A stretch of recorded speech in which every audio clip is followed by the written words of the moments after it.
पाणी टंचाईचं संकट हे आता भारताच्या बाजारातील कर्ज क्षमतेसाठी अत्यंत धोक्याचं आहे। आंतरराष्ट्रीय रेटिंग एजन्सी मूडीजचा भारतासाठी हा अलर्ट समोर येतोय। देशाच्या कर्ज घेण्याच्या क्षमतेसाठी पाणी टंचाई हानिकारक आहे असं म्हटलं गेलंय। देशामध्ये सामाजिक अशांततेचा धोका निर्माण होऊ शकतो असा इशारा सुद्धा दिला गेलेला आहे। मूडीज रेटिंग्सच्या एन्व्हायरमेंटल रिस्क फेसिंग इंडिया अहवालामध्ये हा इशारा दिला गेलाय।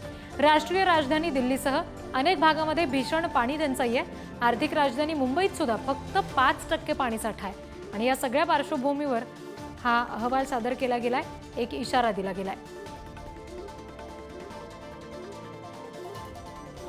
दिल्लीसह काही भागांमध्ये पाणी टंचाईचं जे संकट आहे, मुंबईमध्ये जे पाणी टंचाईचं संकट आहे त्या दृष्टीने आता आंतरराष्ट्रीय रेटिंग एजन्सी असणाऱ्या मूडीजने एक भारतासाठी अलर्ट दिलेला आहे। पाणी टंचाईचं हे जे संकट आहे ते अत्यंत धोकादायक आहे असं म्हटलं गेलंय।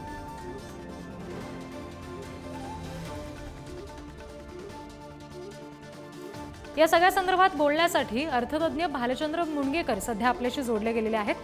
सर, स्वागत आहे तुमचं पुढारी न्यूजवर। काय नेमकं या अहवालासंदर्भात तुम्हाला सांगता येईल, कारण अशा पद्धतीने दिल्ली मुंबईमध्ये पाणी टंचाई असणं फार गंभीर प्रश्न आहे आणि थेट आता भारताच्या कर्जाविषयी याबाबत काही गोष्टी जोडल्या गेल्यात। नाही, मूडीजचा रिपोर्ट जो पाणी टंचाईच्या दुष्परिणाम किंवा भारतातील दुष्परिणाम संबंधातला जो आहे त्याचा विचार करता मी त्यांच्या मताशी पूर्णपणे सहमत आहे।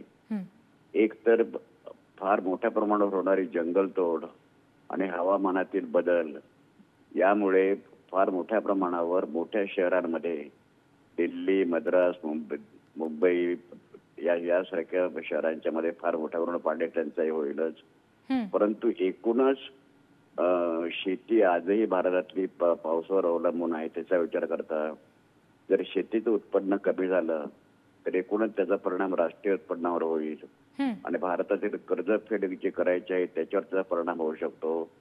लोकांच्या राहणीमानावर, देशाच्या आर्थिक विकासाचा, आर्थिक प्रगतीचा दर, या सगळ्याच गोष्टीवर एक प्रतिकूल परिणाम होऊ शकतो। त्याच्यामध्ये शांततामय सहजीवन भारतात त्याच्यावर विपरीत परिणाम होऊ शकतो आणि एकूणच पाणी टंचाईमुळे देशामध्ये अनागोंदी अशा प्रकारचं वातावरण निर्माण होऊ शकतं। त्यामुळे मूडीजचं म्हणणं जे आहे ते मूडीजचं म्हणणं तंतोतंत बरोबर आहे। आतापासूनच आपण जर पाणी टंचाईवर योग्य त्या प्रकारची कारवाई करून जर सुधारणा करून जर ते वाढवले नाही तर मूडीज म्हणतात त्याप्रमाणे देशामध्ये एकूणच अशांततेचं वातावरण निर्माण होईल।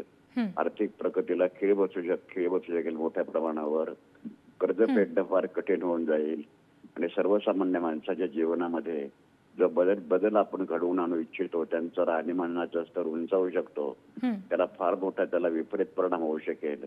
म्हणून आतापासूनच मूडीने दिलेल्या इशाऱ्याप्रमाणे आपण काम करून त्यांनी एकूणच पाणी टंचाईचा प्रश्न सोडवण्याचे प्रामाणिकपणे प्रयत्न करण्याची आवश्यकता आहे। जी सर, धन्यवाद या सगळ्या सविस्तर प्रतिक्रियेसाठी।